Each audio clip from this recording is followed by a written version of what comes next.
Hey, it's Warren Huart here. Hope you're doing marvelously well. I'm sitting here with the great Joe Barresi. Good to see you, mate. Good to see you, Warren. Thanks for having me. You know, Actually, I had you. This is my studio. Exactly. You know, this place is like, I don't know, it's Candyland for guitar players, Candyland for gearheads, engineers, producers. I've been telling Joe ever since we got here and started getting set up that I didn't actually want to look at anything. I kept stopping and we started to talk about them. Look at it. Just because, well, Don't touch it. You've seen enough. No. We won't even be filming. We'll talk about everything for the next 4 hours and realize we should be filming. This is incredible. I mean, for instance, Joe, let's just sort of like cut to the chase. We're sitting in front of this console here, which I worked on in England about 4,500 years ago. Actually, as a musician, I was recorded on this console. Oh, that's awesome. So this is from the Townhouse. This is from the Townhouse. It is the 1,000th SSL made, and it's serial number 41,000, and I'm the second owner. Which is pretty amazing. The Townhouse, and we were talking about Hugh Padgham, who made some of the best sounding early 80s and 90s records, worked exclusively at Townhouse, and so some of the best drum sounds ever were done at Townhouse. I think Alan Moulder mixed the Killers on this. That would probably be the last thing that was done there, supposedly. Oh, wow. Rumor has it. Love Alan's work, so that's great. And you and Alan did Wolf Mother together, yeah. Which is a wonderful sounding record. Awesome. It was fun. We did 1 week here. We did most of it at Sound City and some of it at Sunset Sound as well. And then I remember you being at Sunset Sound because I was in Wasadi in one room. I was in Wasadi at one room and you were in the other room, and it was like a crossing of the paths. Exactly. Pretty funny. So this is a gear paradise. This is pretty insane. Now, when I was playing, and before I started producing and engineering first and producing, your name would always come up as being like the guitar guy, to be honest. It would always be like, you want to get great guitar sounds? And I remember walking into one of your sessions, and I forget which studio it was, probably 15 years ago, and I have never seen so many guitar pedals in my whole life. Oh, yeah, there's more now. It was probably a little bit longer. It was probably like 18 years ago. And like pedals were popular. Maybe it was probably Sound City. Yeah. Probably. And that's where I did most of my work. But I mean, pedals it's poor man's outboard gear, inspiration. And I was always a big fan of recording with the sound at the source. So why add reverb later, or delay later? If you got a delay, it's going to interact, like the Hendrix method. Sure. You plug your guitar into a pedal. It's not true bypass, so it affects the sound. You got a curly chord, takes the top end off your sound. You go into a bright amp. It's not bright anymore. Right. And now everybody's like reinventing the wheel with buffered circuits and right. Full fidelity cables and variable blah blah blahs. And Jimmy didn't use it. I don't need it. Right. So that's my mentality anyway. No, I get it, because it's like there's definitely there's a few schools of thought, and some of it I think makes perfect sense. I think there's some microphones out there that don't have that much of a characteristics, and I actually think for kids up and coming, that's probably not a bad thing. If they're getting a big fat 20 to 20 out of a microphone, that's a good thing, because they don't have the access to a lot of like really beautiful pre's and tube compressors. There's not transformers and discrete audio in the way to get it fat. So I actually like that, because then they're doing stuff in the box and they can use saturation plugins and have some fun. But in a perfect world, there's nothing better than having the color. Right. And we spend our lives in digital trying to add color. Recreate the color. I know, man. It starts at pickups, it goes to pedals, it goes to mic pre's, and microphones, first of all, obviously. You choose your mic pre after you choose your mic, a dark preamp and a bright mic pre. And then it was your choice of tape machine back in the day. Yeah. The 800 had a better low end than the MTR 90 or whatever, and your recording speed and your overbias and so there's so many variables to get sound to the to tape, and then now the variables are gone in a way, unless you collect gear like I do or you do.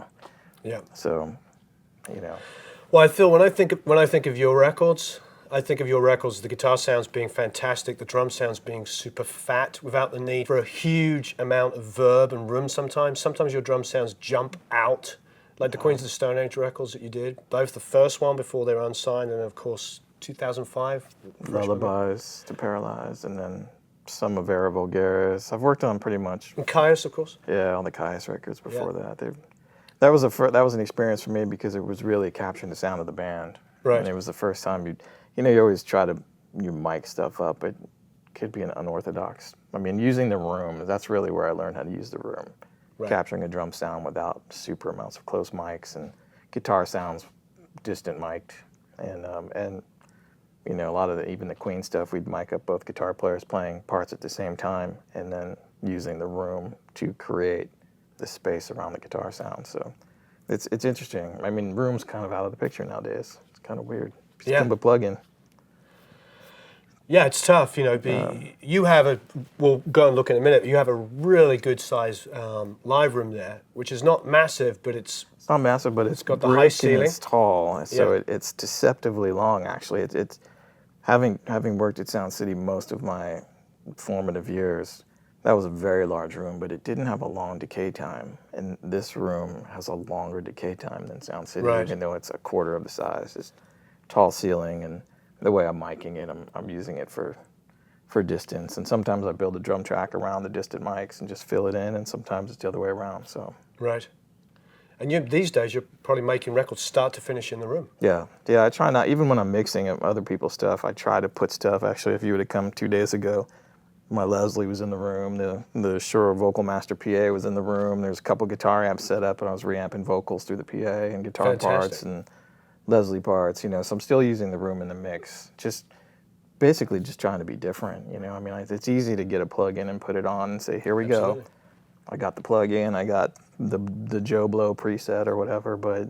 Joe Barresi preset. Could be. But now I got my own preset happening in my home plug-in. I plugged in the reamp into the PA, and there's my plug-in. That's fantastic. I would say that I have quite a small live room, so I end up just close miking and then recreating ambience afterwards. I've no choice with that. Right. But the one thing I do have is a crappy old piano, and it's crappy. It's a Hamilton by Baldwin, so it's like a student cheap version. And I always tell people that crappy old piano is my crappy old piano, and you can't get a plug-in that sounds like that. Exactly. And I've done, I did a song with Mark Broussard using that, Josh Raid, and real kind of artists, and they come in, they love it because it's just personality. Yeah. That's the key right there. It has the personality, the intimacy. I mean, it's you ever try to pump stuff back through it while you're mixing? Just hold the keys down. That was Hollywood Sound, wasn't it? Yeah. Oh yeah, it might have been Hollywood Sound that we hooked up at. Yeah, and you remember Hollywood Sound? They had that. Was it a Steinway or a C7? And they would mic the strings when tracking. Yeah, all the time. Put bricks on the sustain pedals and use everything. I mean, I remember walking in. My friend worked for Chad Blake and with Chad Blake at one point at Sound Factory, and I'd walk in and there's a fire extinguisher next to the drum kit with a microphone in the tube, and I'm like, just using everything possible just to create sounds. Right. And I man, that to me, in the last few years, has really become about mixing, which is, in a way, it's boring because I've missed getting that kind of creative recording thing happening, experimenting and the interaction. Inspiring somebody. That's why there's so many weird guitars here with weird pickups on them and things like that. And back to our thing about pedals, inspiring. Right. Cheapest form of inspiration. Yeah. Start right there with the guitar. Yeah, you were showing me a guitar a minute ago that you put up. Which Seymour Duncan was it? It's a Seymour Duncan P rails, and it started out as I just went and saw they did a Zeppelin thing in Burbank for one night with my friend Jim, and it was one night, this footage, the same kind of footage we've seen before, but redone, mixed by Kevin Shirley. It sounds killer. Right. And looks great. And looking at Jimmy Page play such a vast variety of music on a Les Paul, and started thinking about Jimmy Page and all the push-pull pots and the coil taps and the series parallel switching. So I went half Jimmy Page on a Nash Les Paul that I have. Right. And probably went through about 18 pickups on it. Just beauty of having your own studio. You put a mic up, put a pickup in, record it, throw another pickup in, and I got down to 30 minutes. I can get a pickup in, record the part, and get it out of there again.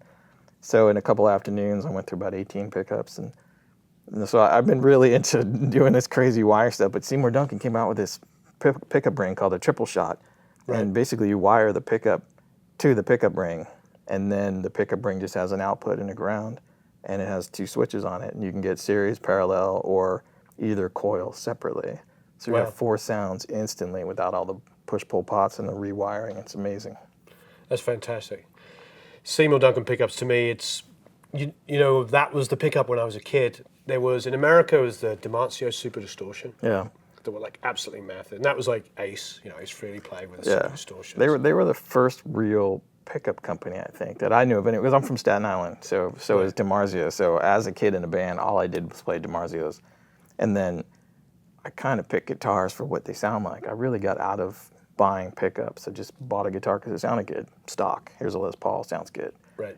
But there are occasions where you're just like, this guitar sucks. I need to change out a pickup. And Seymour Duncan came out with the JB, and then that blew my mind. That was the one, yeah. That was the one. I always thought, I thought Jeff Beck. I have no idea. I think it's too much output for a Jeff Beck, but JB is a great pickup. And then I got the Duncan guys were just here last week too. So I'm friends with both DiMarzio and Duncan. It's kind of, in that guitar right now, there's the best of both worlds. There's 2 DiMarzios and 2 Duncans in the same guitar. It's incredible. Oh, it's wonderful. While we're in front of the speakers, because guys are going to want to know your preferences and stuff here. I mean, good old-fashioned NS-10s, are you still using them a lot? Still using them. My main speakers are these KRK V6s. I'd say I'm 60% of the time on those speakers. Right. And then the NS-10s for balancing at a low level. The NHTs are my favorite speaker of all time. They're just full fidelity. I know nothing about them. What can you tell me? They were a hi-fi company, and they went pro. They did some pro audio speakers, and I own about 6 different pairs of NHTs, and all 6 pairs sound phenomenal. Wow. But they don't make pro audio speakers anymore, only home speakers. But you could still find them, but they're the one. The thing I love about speakers, I'll say this, the thing about what I'm looking for is the same kind of quality. Because I've been on studios before where you kind of get a sound on an NS-10s and you flip on the Gen LX, you're like, whoa, what am I got going on here? You know, sure. And so you just never know. So to me, these all have the same kind of quality in the mid-range. So if I'm EQing something, or if I'm listening, doing a bass overdub and I've got some loud volume going on, I can EQ and know what I'm getting and not go to mix and go, what did I just record? Right. So mid-range quality is what I'm looking at. But are they powered, the NHTs, or they're? NHTs are powered, and those are really great sounding speakers, but I have 2 subwoofers that come with them too, and they have a separate amplifier. Right. And they've got another smaller set than this called the A10s. There's another set here called the Moos, M-O-O. Oh yeah, those are the ones Those are fantastic sounding speakers, and I've got a couple sets at home and one in the lounge at the studio too. Wow. Now, what are you using on the power amp for the NS-10s? It's a Yamaha power amp, but it's not the same one that everybody loves, which is a 2200. It's a 4500, which is it was the one that the series after the 2200. You could never get a 2200 back in the day when I started my studio, so I bought a 45. Now you can't get the 45 either. Right. So it's a great sounding amp, but I've got a 2200 now, but I've got it on the AR-18s. We were talking about Hugh Padgham earlier, but that's a Hugh Padgham speaker. And those are like $80 to $100 on eBay. Really? Bookshelf speakers, I think after this video they're going to be 300 to 400. Right, yeah, they're AR-29s. No, I'm just kidding. Everybody that sat on the couch right there and listened to the speakers has been blown away. And that is actually the biggest woofer in the room, actually. It's an 8. Everything else is smaller. AR-18s. And there's a Yamaha amp on those. But they look so unassuming. The rumor has it that Hugh Padgham was at A&M working, and he went into... what's that? Fred Siegel's, and they had all those speakers in the ceiling to play back music, and they bought them all for him because he loved that speaker so much, and traded them back NS-10s or something. So there's probably NS-10s in the ceiling at Fred Siegel's to this day. That'll be interesting. And it'll be interesting just to go and take a look, but that's where they came from, and they sound great, man. They're really, really, they're another thing to listen to. There's speakers everywhere. I've got some ATCs over there. I know, it's just crazy. There's so much incredible equipment here. Speakers over here if I'm going to do any editing, or just even when you're mixing and you're listening on something else. There's boombox, there's speakers. In the other room, actually, the speakers I mixed the first Queen's record on, they're EV Centuries. Right. Making the first Queen's record, I just wanted it to sound different. So I mixed it with a whole different set of speakers, and it kind of makes sense now. It didn't really make sense back then, but it sort of made sense. But knowing this, not really knowing that speaker, doing things EQ-wise that you would never normally do, you end up with a result that sounds different than anything else. So that's sort of why that album has a variable, unique kind of sound to it. Okay, so we are in front of this beautiful Sidecar. When did you get this? Man, this was probably about 6-7 years ago. It was made by Boutique Audio, but it's actually 1073s. I worked on Pinkerton with Weezer ages ago, and right after that, they kind of got into some money and bought stuff, and they actually bought the modules, and they had Boutique make the Sidecar. Oh wow! So this is built by. It's built by Boutique. Right. It's got just a few little mods to it. It's basically a BCM10, 2 buses. It's got the 1272s for the bus amps and 10 real 1073s. Wonderful. Good Neve faders and P&Gs. It looks awesome. Smooth. And it sounds great, but Pat from the band inherited it and then sold it to me at one point because he was looking for something to do at home that had more control room features. Right. He didn't really need the module, so.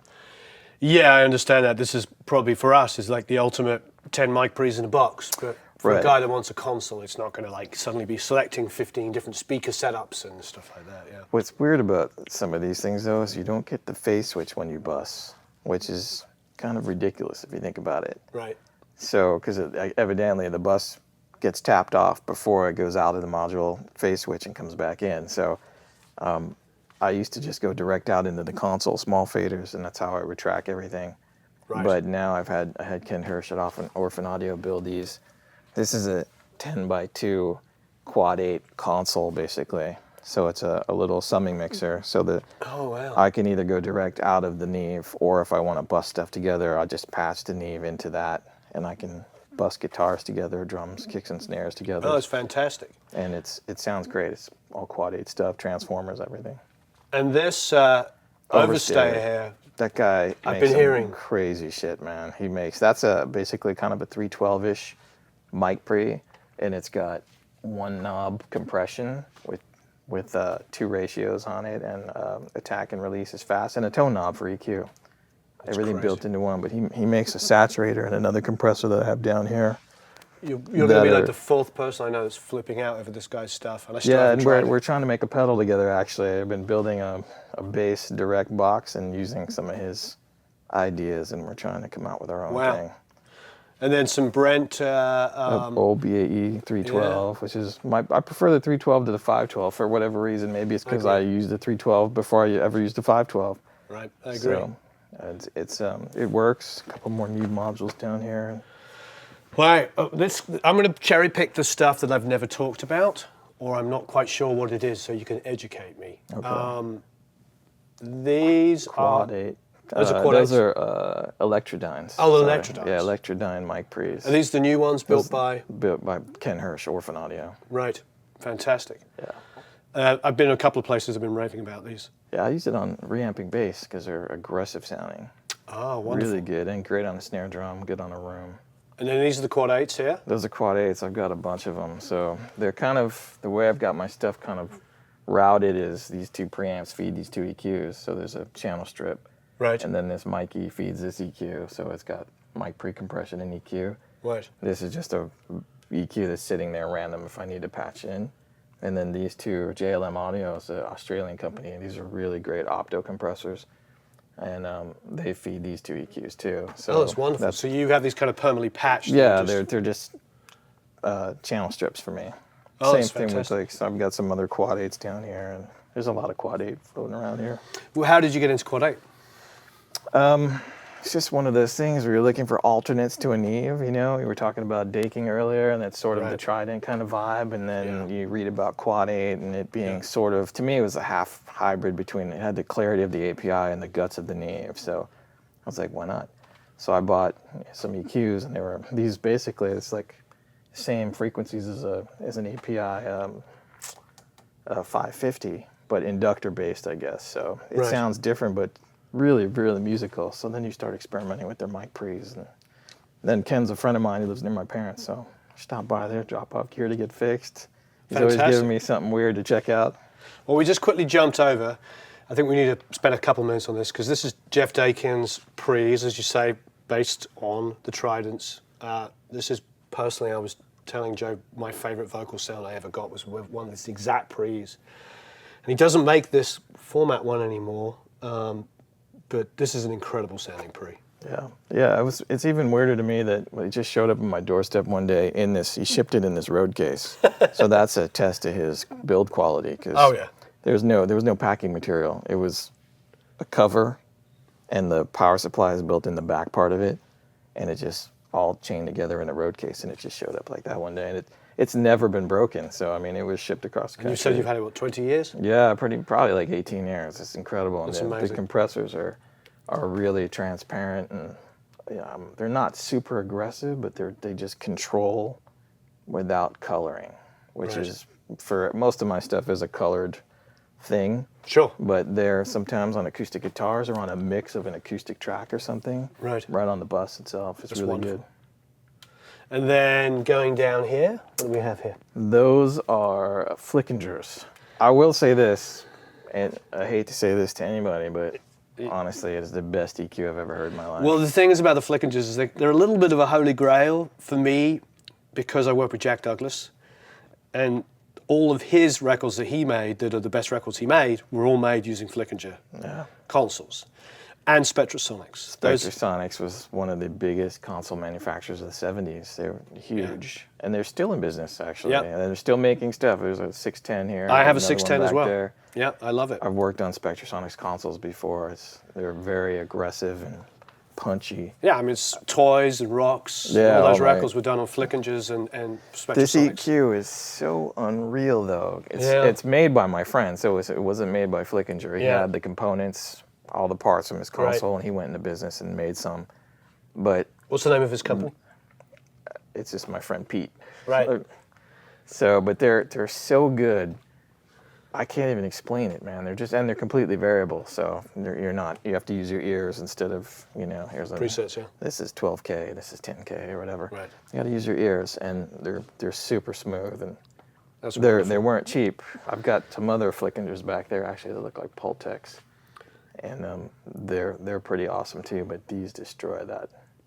Well, the compressor, if you can get hold of the compressor, is the sound of Sweet Emotion.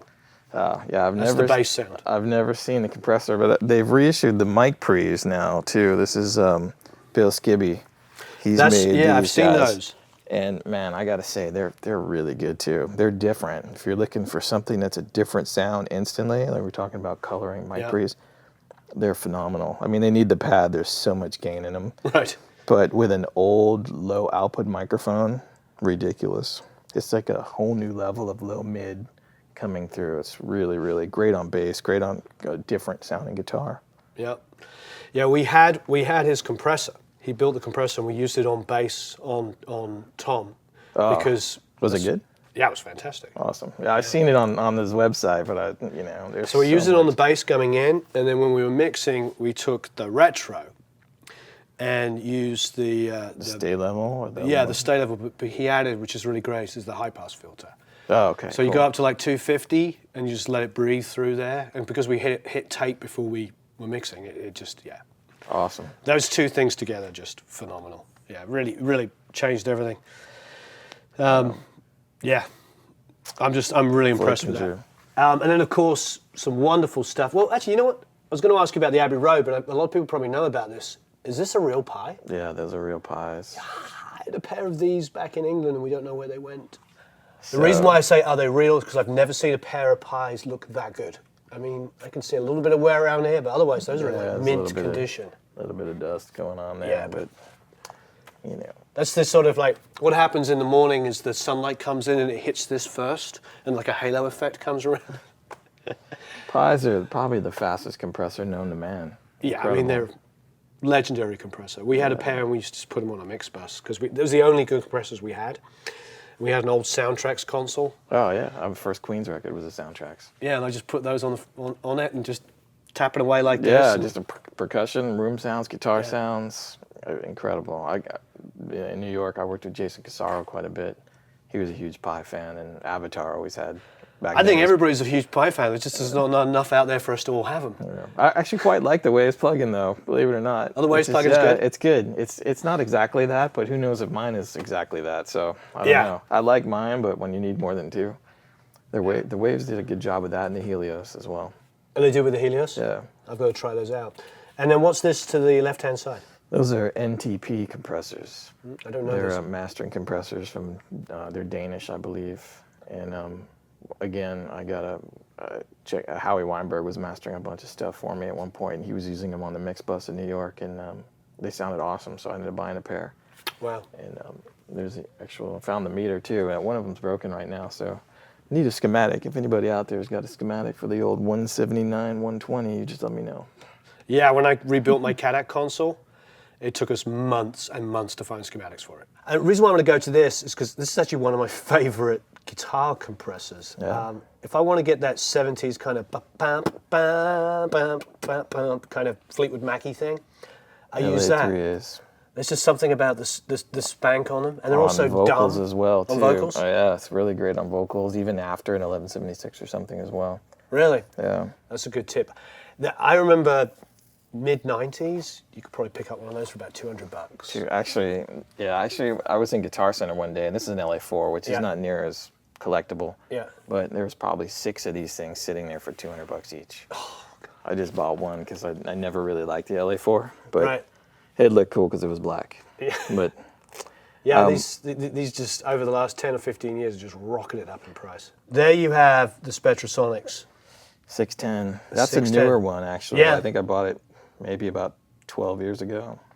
I have the black one they make. I bought another one back there with Yeah. the original knobs on it. I love those on guitars, especially acoustic guitars. It kind of gives me that kind of little slight pumping that just sounds like the 70s to me. And to be honest, I have the A80 set up and I have it set up with a clasp, but it's so much work sometimes to do that. So I have to set up my sessions in 24 in and out. If I'm I do love it. If I'm going to be tracking drums and I really want it, I'll go tape. But the thing about the Spectrasonics for me is like I can put an acoustic guitar for it and it kind of feels like I'm recording on tape. It just has that little kind of like, what we love about tape when you're hitting it just a little bit too hard and the transients. It gives you sustain. That's what I love about it. It's just a little bit of extra bloom after the note on acoustic, or I'm using it right now on a snare. Really? Just to give the snare some length. So Wow. I'm going to Transient Designer and I'm getting rid of the attack and adding some sustain and then squeezing it after the fact. Right. And adding some length to it that way. But it sounds amazing instantly. And it's a little bit dirty too, which I love. It's got a quality to it. And look at that. I used to use these all the time. Yeah, some weird stuff in Oh there. no, these are great. These little mini compressors. Because it's funny. I was talking about we were talking yesterday about like porticos and stuff like that, and how like you don't use a portico compressor on a vocal. You don't use it on like an acoustic guitar, but you use it on a trashy room mic, and and that's what some of these fun kind of compressors are great for. Yeah, I think last time I used this was on stereo keyboards, going right into it, into a direct box, so I can squeeze it on the way in. But I used to use that on rooms all the time. Before I had a Tube Tech, that was my stereo drum smasher. Yeah, and those are completely affordable when they $200. $200 from Guitar Center. God bless them. And then what is the Mini 76? This is a friend of mine gave me that. It's made in Brazil, and it's just a friend of a friend started making 1176 knockoffs. So that's his version of an 1176. I should lend you my Mimas and see what you think of it. That's the 1176 made in Poland, transformers, the whole shebang, that's controllable by USB. Oh, that's killer. So you can sit there and you can just put it in your rack in a 500 series and just recall it every time you recall the mix. Yeah, that's awesome. I'll lend it to you. I'm going to skip through some stuff just because I know everybody knows them. Obviously 550s, which are wonderful. The Shadow Heels, I know that Greg Worth has one of these. He has it in Steve's console. I got the Shadow Hills because I was looking for an API 312, and I was at Sound Factory at the time, and since it's a 500, it slaps right in the console. So I actually recorded some guitar and vocal through the API Mic Pre in the desk and that Mic Pre, and it was pretty close. So you couldn't really, at that time, you couldn't really get a whole lot of 312s, or you could, you have to pay like out the roof for it. So I got the Shadow Hills fairly cheap, and it sounds good.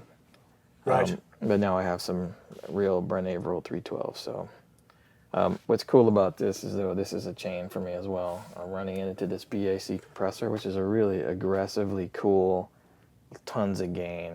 It reminds me of a fat dynamite. Right. And so I keep it as a stereo, a chain right now. So if I'm tracking drums, I'll go in there and maybe put a room mic through here and get some compression and mic pre at the same time. That's wonderful. And if I'm mixing, I'll usually just disconnect this and go straight into there. That's fantastic. Yeah, I was gonna. I mean, so you keep these set up and your patches, you know. I mean, sometimes stuff will change, but a lot of times, like those, I have so many of those quad 8s that I just was like, okay, I'm not going to use 10 channels of these, so I'm going to pop these EQs after these mic pre's, and they're ready to roll. So much great stuff. Then obviously, we're going to skip over some stuff, but everybody will know the Neves, and we could talk about them many times. I actually really like this.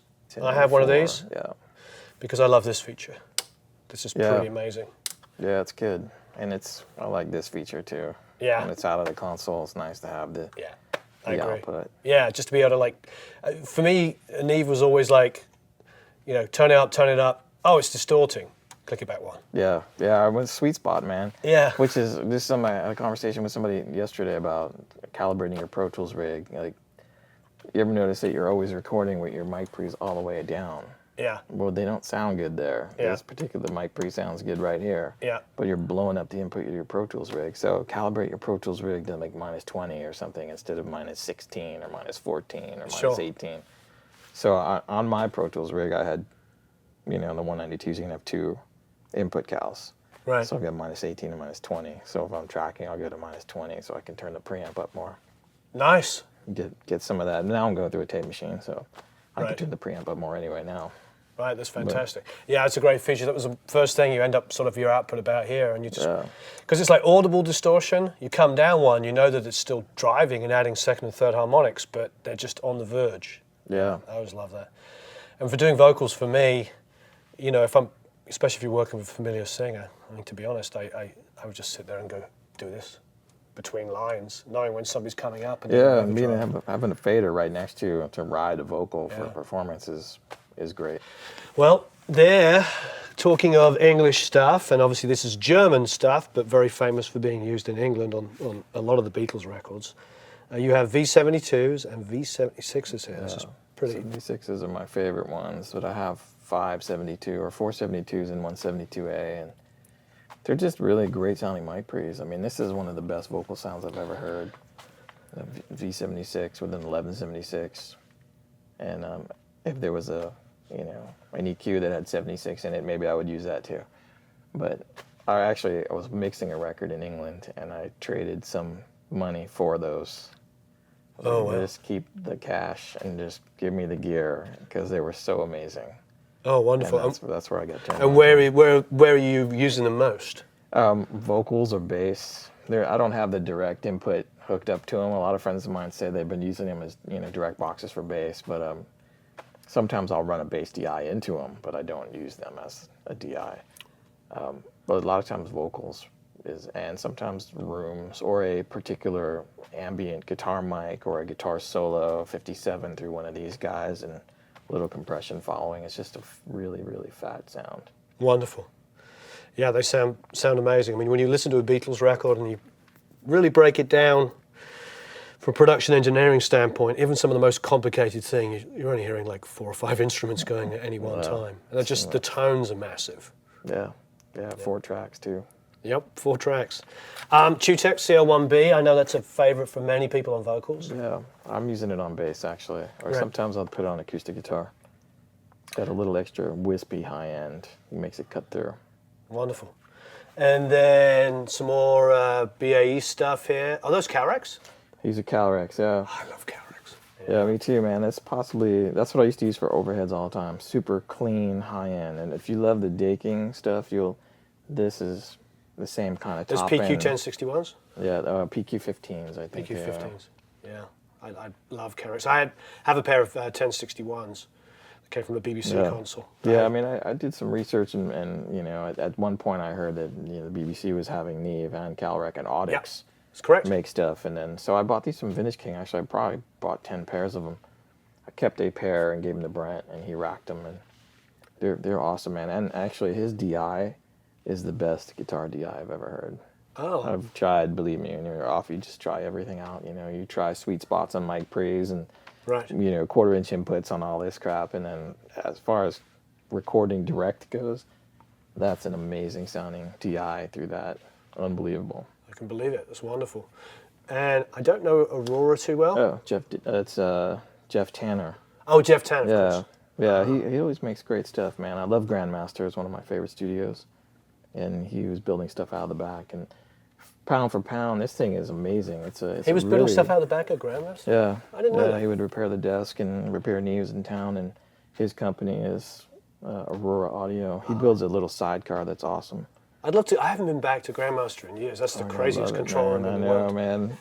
It sounds crazy, but shit comes out of there sounding awesome. So yeah, and the vibe is incredible. Yeah, the live room's amazing. And you park inside, and I know. There's that old Rolls Royce parked in there. yeah, and Billy Preston's white piano. Yeah, Billy Preston white piano. Yeah, I used to hear stories about in the 70s. It was just a party place because they have that bar upstairs and everything. Yeah. It was like Ringo and Billy Preston hanging out. Was the stories I used to hear. I love it, man. Sound City and that were my two favorite rooms in town. Yeah, well done. And good sound of Neve, man. Yeah, great sound. They did a Foo Fighters record there, but of course they also did Tragic Kingdom. Oh yeah. Yeah. Did the second Foo Fighters record there. Yeah, incredible. So we have the Chandler. What are those modeled on? Those are Neve knockoffs. Oh, you know what? They're the same as they're the BBC things because they got that same 270, 390. It was the BBC that made them do these EQ points. Like you were saying, Audix did the same EQ points, Carrot did the same EQ points, and so did Neve all did. They sound good and they still work. That's great.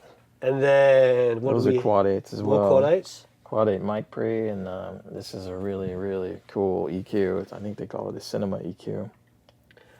They only made like 36 of them for some TV studio, but it's really, really, it's like a 31 position pot or something nuts. Super fine detail, but really punchy. And then I don't know anything about these Martechs. These are Martechs. Right. Martech owns, they make the automation for Neves. Oh, they do? Yeah, they made Flying Faders. It's Martin Sound. Oh, it's Martin Sound. So I think Martech bought Neotech at some point. Oh, I see. If you go to the Martin Sound studio in Alhambra, there's a Neotech console there. But I see. They built little sidecars for a while too, and that is a stereo EQ. I have another pair right here actually. It's a really, really great EQ actually. Super, like not very expensive, really punchy and clean and clear, just like the Mic Pre. And then, yeah, that's a whole, I'm gonna have to research that. I know nothing about that. And then what do we have under here? John Hardy's. I remember these. I had a pair of these that I inherited in a studio a long time ago. Yeah, punchy. And then the original owner wanted them back, and I sold them back to him. Yeah, you know what? I like them. I use them on guitar sometimes for a different sound. We had them on a piano. We had a stereo. Yeah, great for that. Yeah, that's that. And then some more Electrodynes. Some more Electrodynes, and then this is the SSL Talkback compressors. Oh wow! So you're going for the full Hugh Patch. Yeah, actually now that I've got the console, I don't use them as much, but there's 4 inputs on there. And then down to small Chandler at the bottom. Yeah. The EMIs. Wow. Little Neve console. Oh, what's that? A little broadcast Neve. Which was it? What's the names of these? I don't even know what it's called, but there's like the Melbourne. There's the I can't remember all the names. It's not that expensive like a Melbourne is. I don't even know what it's called, but I had it modified for direct outs. But it's 8x2 and has 2 extra inputs as well, and a stereo return. But that's for the extra drum kit occasionally. Not today. Now I don't even need it. Wow, so the Tapco, I actually have no idea about that. I've never used that. Tapco is like pre-Mackie, I think. Oh. I think that was Greg Mackie. He worked there, or it was his company. Before then, they made little consoles and all kinds of, stuff, recording stuff, audio kind of live. I think mostly live stuff. But that's a stereo reverberation unit with EQ on it. That's fantastic. Your 4 points of EQ. Do you use it much? I do. It's kind of cool. It's got a hum in it, so you kind of have to use it on stuff that you don't care there's a hum in it. Right. Or you got to de-hum it later, but I don't really care. Right. It gives it some. It gives it whatever personality. And then of course TC here, 2290, which is wonderful. Great delay. It's crazy seeing these Studers. The only other person I know that has these or had these was Brian Colstrip. Oh yeah. And he used to use the 20-bit converters. Yeah. Yeah, they still sound good. I did a shootout here a couple weeks ago with 8 different A to D converters. Yeah. I won't mention which ones they were, but that destroyed them all. Yeah, And that's 20 bits. It's actually 20 bit, 16 bits, and you buy the extra card that gives it 4 more bits. Wow. So it's 20-bit A to D conversion. Yeah, And I mean, it's a mic pre too, so it's a good tube mic pre. It's got EQ built in. yeah, I mean, Dave and Brian they made Americana using the 20-bit Studer. They made all in the mid-90s. You think of all those mid-90s records they made that were huge, were all done with the 20 bits. I'm not afraid of the 20 bits. I used to have a DAT player in here, right where the Sans amp and the Apogee is, and that was my 16-bit A to D conversion, because sometimes 16 bits sounds good. It's just aggressive. So your whole mix would go through the DAT, and just the output of the DAT would feed AES into whatever you're doing in that 16-bit A to D conversion. Why not? Yeah, if it sounds great, it sounds great. Exactly. Then a Lavery Gold. We're going the other end. We're going like as high as you can go, pretty exactly. much. Well, the problem with the Studer is it only does 44 and 48. So you start getting sessions in at 88, 96, and you need to go a little bit higher. So sometimes I'll daisy chain them. And then the Rosetta.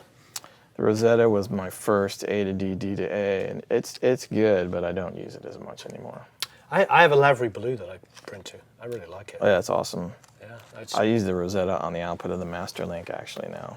So in and out of the Master Link, if I'm going to record to it or CD playback, will go through the Rosetta. So at least the D to A is better.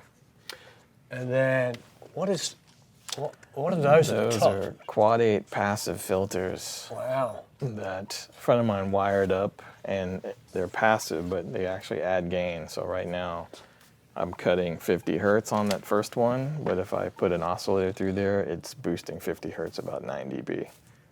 It's insane. I'm not sure exactly why or what's going on there, but since when the dude wired it up, he totally whacked it out. So I was just like, do the same thing to all 3 of them. Right. The other 3. So now they're all like, it's basically a super duper low end boost. I see. For like almost like a loudness button on a stereo for your bass guitar, for your kick drum, for whatever. It's incredible how many different ways you can do stuff here. Yeah, it's obviously wired wrong, but it works. It's especially when it's wired passive. wrong, but it I'm works. like, whatever impedance is going on there, it's adding 9 dB of 50 hertz. So. And the Prime Time I've seen once or twice before over the years. Yeah, it's a great delay. One of my favorites actually. It was one of the, it has the ×2, ×4, ×8. So the more multiplier, the dirtier the delay. Now Sontec, I feel like I've seen a couple of these have them in mastering studios. Yeah, that's my favorite stereo bus EQ. I prefer it much more than a GML. It's very musical and smooth and very accurate. And who makes this 4000 compressor? Alan Smart. That's an Alan Smart one. Yeah. We've seen a few of these before, and they are great. The Tube Tech, of course. Yeah, sometimes on the mix bus, sometimes on the drum bus, usually on the drum bus, but. Wonderful. What are the taco and burrito here? What's this? And those are spatializers. It's made by a guy that actually supposedly sold the design to Panasonic. Wow. And all the chips that they put in your home stereos that do all the weird stadiums and rooms came from his Interesting thing. Yeah. So it's a stereo spatializer. I actually have an 8-channel one over there. And what are you using them on? I've used it on vocals. It actually bring mono stuff forward and it'll put stereo stuff outside. You could chain them together, and the whole idea was to have 24 channels on your tape machine, and it comes with this remote box over here that has joysticks in it. So that's the controller. Oh, wow. So you can literally sit there with the joystick and make stuff go outside your head. The Copicat, is that a digital Copicat then? Yeah, I've got 3 of the mono ones and 1 stereo one and probably 13 analog ones. I love those. I mean, I grew up on those. The thing is, when I was a kid, everybody wanted a Boss DM1, which was the first analog one. And that was like £40 or £50 when £50 was a lot of money. Yeah. But you could buy a used Copycat for like £30. So we'd buy the Copycats. I got hooked up on Charlie Watkins through amplifiers and stuff. I've got Scouts and Dominators and Jokers. All the Wems, and, for those that... He's, past the beginning of this year, I believe. Oh, that's sad. But, I think of Live at Pompeii. yeah. Live at Pompeii, it's all Wem stuff. Wem columns. Yeah, a lot of Zeppelin stuff too. He used to have great stories about building stuff for Jimmy Page to amplify his theremin, and all the PA stories and the Bowie stories. And let's complete our little gear festival. What is this? that is a Telefunken stereo widthening module. You can do MS and XY kind of stuff if you're recording, but I use it on the back end of a reverb to make the reverb go outside. It's just a stereo widthening kind of. I mean, that's some great ideas there for sure. Just even if you don't have that, if you can simulate it, how amazing. So what do we have down here? Slate Dragon, yeah. Yeah, you know, I mean, I gotta say, man, Slate plugins sound good. I want to try his hardware out. If you crack that thing open, there's a lot of stuff in there for the price. It's good, man. His Mic Pre is cool. What I liked about that was when I only had one 1176, I wanted to try to get another 1176 without having to drop $4,000 on a blackface or something. Yeah. But what's cool about that is that it has it feels EQ. really well made. It feels good. It has EQ, and you could do some. I was never a big fan of blend knobs because nothing that I ever grew up on had a blend knob on it. We worked on consoles. There's your blend.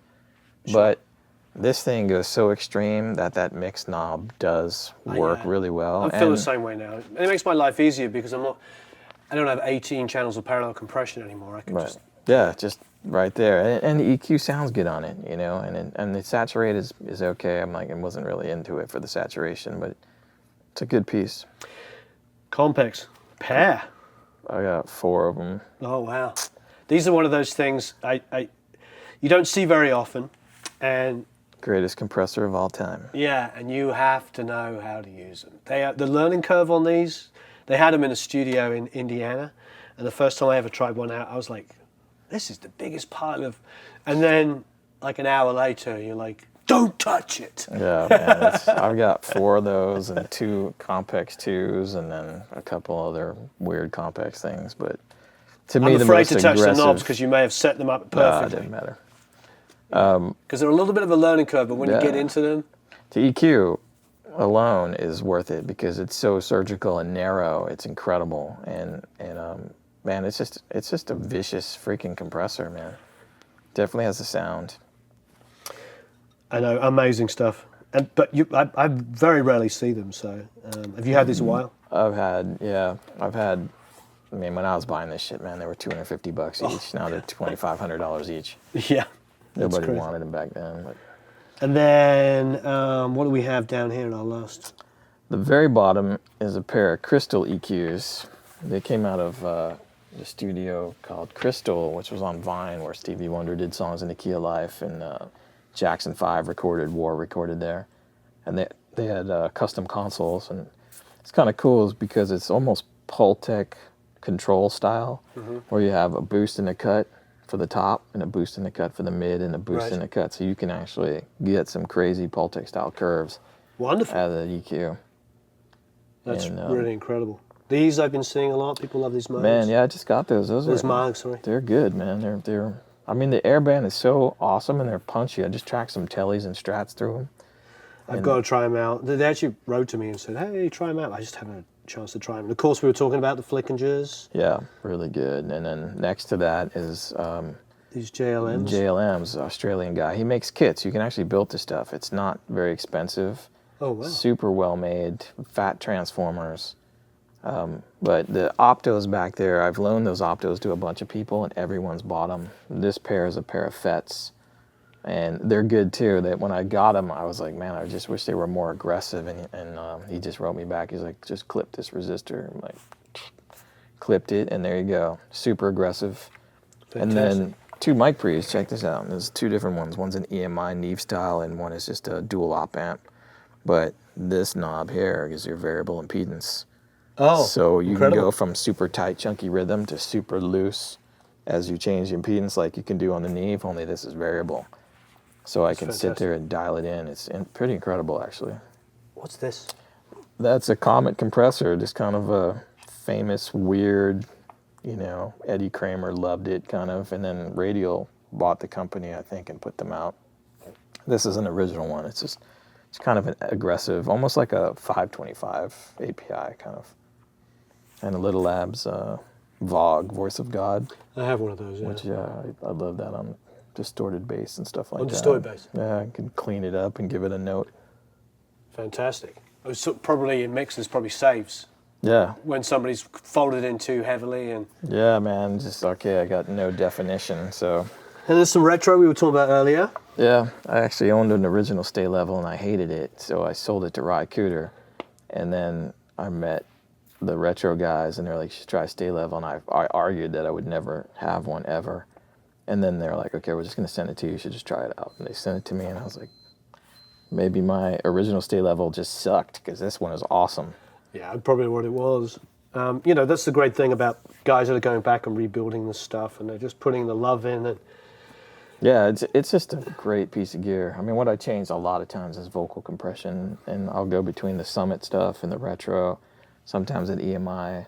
I love the Summit stuff. Yeah, it's just super Brian easy. and Dave used that a lot as well, didn't they? It's good, man. You want to dirty up a vocal, there it is.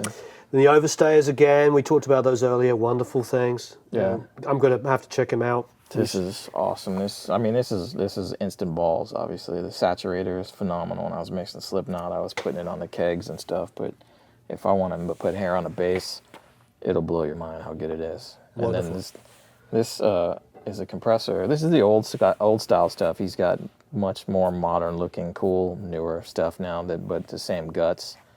But it has really cool EQ as well on a compressor. Really got to check his stuff out. You literally are the fourth person that's just flipping out about how good this is. That's all I'm hearing from everybody.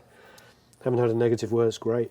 And then what do we got at the bottom here? And that's an old Dynacord Tam 19. Oh, Dynacord. Yeah, I should have seen the logo over there. The PV of Europe, man. I love Dynacord stuff. Oh, Dynacord. Yeah, I actually love PV. Me too. I have a T40, it's my PV favorite bass. amps. Oh, dude, that's awesome. I had a T60 guitar. I sold it, and now I've been looking at it again online. Just going, I got to redo it. I'm going to buy it. Oh, I love PV. The classic VST 65 is one of my favorite sounding amps.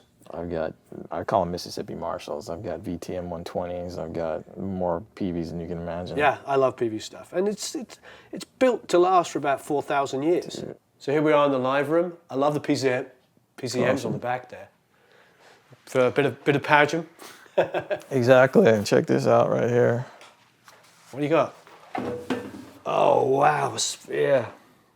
That is one of the greatest mic pre's I've ever heard in my life. Oh, so you're running drums through this?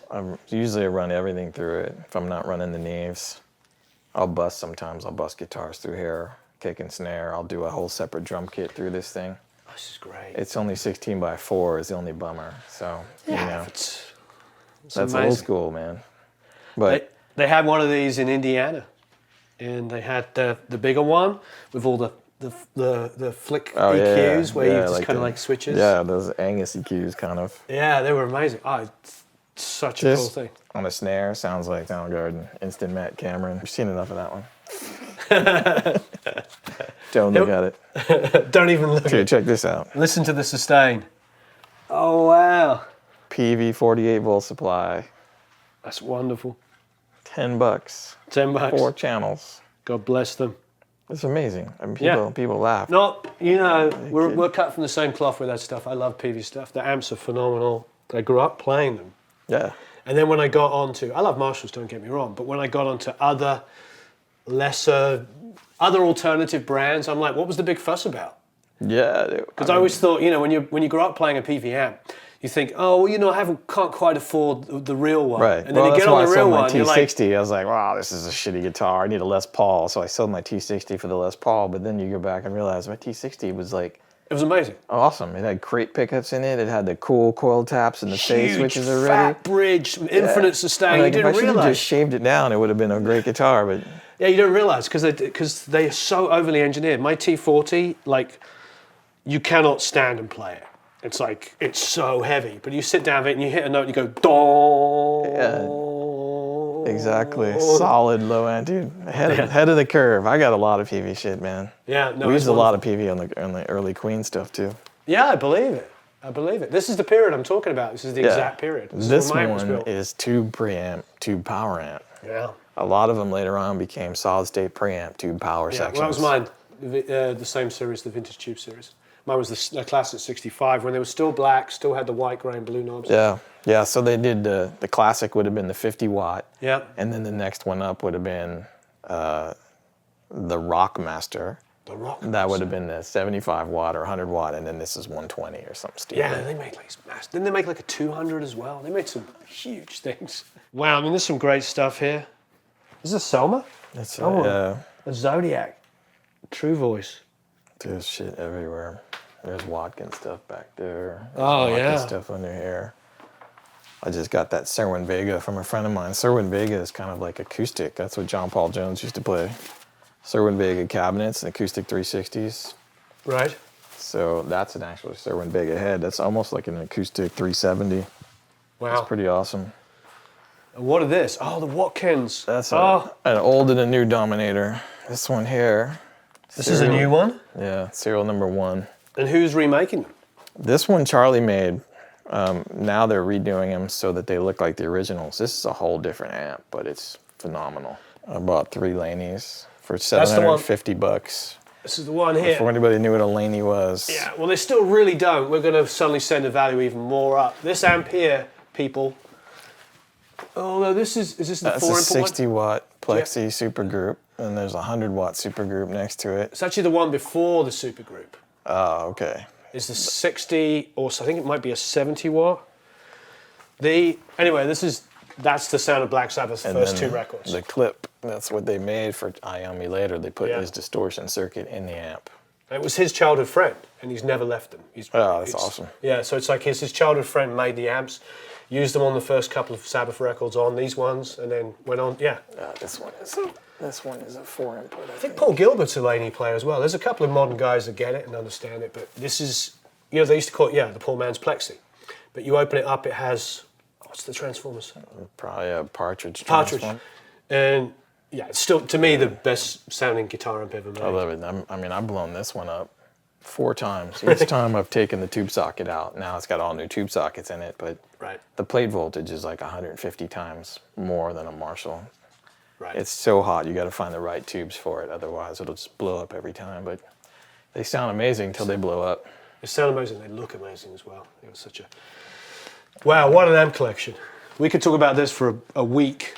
Joe, thanks ever so much. I mean, this is insane. And we kind of just scratched the surface. There's more equipment background here. A couple more rows. There's more stuff everywhere. There. There's guitars for days. I saw a whole bunch of pickups sitting out there. Yeah, that's my afternoon today. Having your own place is awesome because you can keep stuff out and make it musical, man. Many times you leave a guitar laying out, strategically placed and tuned in a weird way, and somebody will pick it up and create something. And having a microphone ready at all times is the key. There's always, you can make music out of everything pretty much. That's wonderful. Now, you've been doing courses here, lessons here. Can you tell me about it? Yeah. When I started the studio, I started interviewing people that wanted to work for me and realized that most of them that have gone to recording school weren't really learning, what it is. You're in a studio, man. You make records. So do you really need to know the theory behind what a transformer is, or do you really need to just know what transformer sounds good in what application? So I started... I started a workshop with a friend of mine named Chad Bamford, who was my assistant at A&M for a long time, and we've been doing fairly well. So we call it Pro Sound Workshop, and we'll put a link below. Basically, it's they're 2-day classes, and we've been doing. We found it's just better to do like 8 days in a row or 10 days in a row. We've done some just outside one-day ones that are like a drum teching workshop. So I've hired Mike Fasano and Bruce Jacoby to come in, are two of the best drum techs in the business, and have people, you know, not everybody can always record a DW drum kit or a pork pie. So we bring in shitty drums and just basically teach you how to get stuff to work in a bare minimum way. Wonderful. You know, so it's all super educational. We do a 2-day drum recording workshop where we spend time moving the drum kit around a room, and then experiment with different drum mics and showing and making people listen for phase, and demonstrating both in the box and out of the box recording techniques, because my partner Chad mostly works in the box. And then we do a couple days guitar, we do a mixing one, we have an advanced mixing class as well. We keep down to 4 people and make it very intense thought process. Why did you make this decision? Why are you using that compressor instead of this compressor? How do I make something more musical? You know, so it's a little more detailed. So that's what we try to keep the art of recording and production. That's amazing. Going. That sounds great. And there's so much equipment here that we, like I said earlier, we're only scratching the surface. So I can imagine if you come in here and somebody wants to try a different mic with a different mic pre and a different compressor, I can almost guarantee you have at least 5 of each of them. Yeah, pretty much. I mean, you know, I've done a lot of the work ahead of time too. We were talking about mic pre's earlier and on a Neve where it actually sounds good. I've sat here with the guitar and recorded a Neve mic pre at the -25 setting and the -30 setting or -35 setting and listened to it, compensating for volume obviously, and listening to the differences in the mic pre. So I've got these sessions that I can just play back.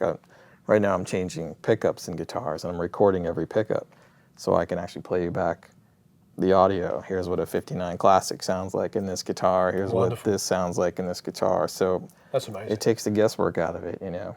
A to D conversion tests.